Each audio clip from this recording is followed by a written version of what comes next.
Hello bachcho, let's read the question. And the question says in a meter bridge experiment with a resistance R1 in the left gap and resistance X in the right gap, null point is obtained at 40 cm from the left end. With a resistance R2 in the left gap and the same resistance X in the right gap, the null point is obtained at 50 cm from the left hand.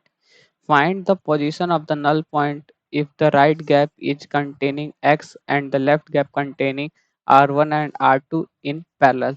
तो basically इस question को solve करने के लिए जो की concept use होगा वो देख लेते हैं हम लोग। की कॉन्सेप्ट्स, तो इसमें जो पहला कॉन्सेप्ट ये यूज होगा कि अगर हम लोग के लेफ्ट गैप में आर रेजिस्टेंस और राइट गैप में एस रेजिस्टेंस है तो जो इसका रेशियो हो जाता है L from the left hand side upon 100 minus L, इसके इक्वल हो जाता है। और जो दूसरा पॉइंट है if two resistance R1 and R2 are in parallel तो R equivalent is equal to R1 R2 upon R1 plus R2 हो जाता है। ठीक, तो इन्हीं दोनों कॉन्सेप्ट पे ये क्वेश्चन सॉल्व हो जाएगा। ठीक, अब हम लोग सॉल्व करते हैं इस क्वेश्चन को। तो यहाँ पे देखें, अगर केस 1 की बात करें हम लोग, केस 1 की, तो केस 1 में हो क्या जाएगा, R1 हो जाएगा upon X is equal to 40/60 हो गया हम लोग के पास।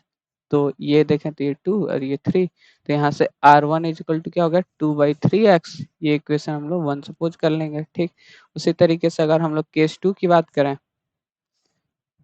केस 2 की बात करें तो यहाँ से हो जाएगा R2 upon x is equal to ये 50 दिया तो 50 100 माइनस 50 करेंगे तो ये 1 हो गया। तो यहाँ से R2 इज इक्वल टू क्या आ गया x, ये इक्वेशन हम लोग 2 सपोज कर लेंगे। ठीक, और उसी तरीके से अगर देखें तो अब हम लोग अगर केस 3 की बात करें, केस 3 की, तो यहाँ से क्या हो जाएगा, अब केस 3 में हम लोग क्या कह रहे हैं R1 और R2 जो है वो उनका पैरेलल कॉम्बिनेशन है। तो पैरेलल कॉम्बिनेशन अगर करेंगे तो R1 एंड R2 का पैरेलल कॉम्बिनेशन क्या हो जाएगा R इक्विवेलेंट, तो ये हो जाएगा R1 R2 upon R1 plus R2 divided by x, x है राइट गैप में, x is equal to let's the null point is at L from left hand side. ठीक, अब अगर देखें तो L अपॉन 100 माइनस एल,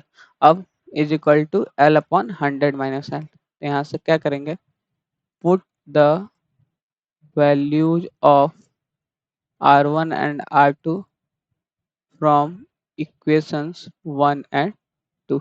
तो हम लोग क्या लिख सकते हैं, R1 और R2 की वैल्यू पुट कर देते हैं x के टर्म में, तो ये क्या हो जाएगा 2/3x और मल्टीप्लाई बाई R2 x ही है, x upon R1 plus R2 मतलब 2/3x plus x upon total में divide by x is equal to L/100। तो अगर इसको देखें तो अगर इसमें से x एक x से पहले एक x हम लोग कैंसिल कर देते हैं तो ये क्या हो जाएगा 2/3x अपॉन अपॉन में क्या हो जाएगा 5/3x। तो ये देखें तो ये x से ये x कैंसिल हो गया is equal to L/100 minus ये, sorry L upon 100 minus L, ये मैं भूल गया था लिखना, 100 माइनस एल हो जाएगा, हर जगह 100 माइनस एल हो जाता है।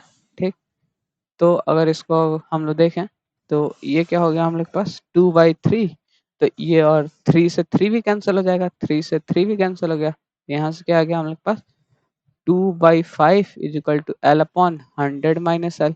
इसको अगर फर्दर सॉल्व करें तो 200 minus 2L is equal to 5L, तो यहाँ से 7L इज इक्वल टू 200 आ गया। तो यहाँ से हम लोग को L अगर सॉल्व करेंगे तो L क्या आ जाएगा हम लोग पास 28.57 सेंटीमीटर। ठीक, और हम लोग को यही सॉल्व करना था कि नल पॉइंट कहाँ पर आ रहा है, so the final answer is 28.57 centimeter from the left. Hope you understand it well. All the best. Thank you.